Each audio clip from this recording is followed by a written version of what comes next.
今日煲赤小豆粉葛湯，赤小豆扁豆啦。咁呢個扁豆呢係買炒過嘅。咁呢一種呢對去濕嗰個功效呢會更加好啦。咁啊呢度有粉葛啦，同埋有紅蘿蔔，仲有豬排骨。咁呢度有2片薑，同埋呢個就係我嘅秘密武器啦，就加入少少嘅羅漢果皮代替糖。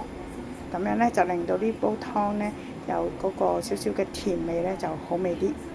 水滾啦，將所有嘅材料擺晒落去，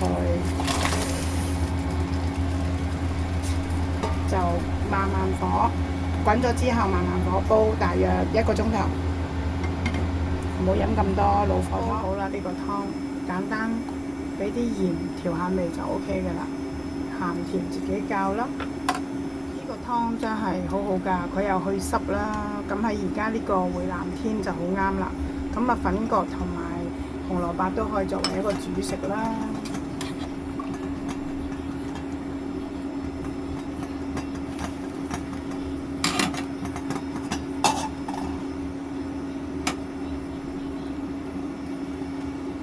大家都過嚟試下啦，拜拜。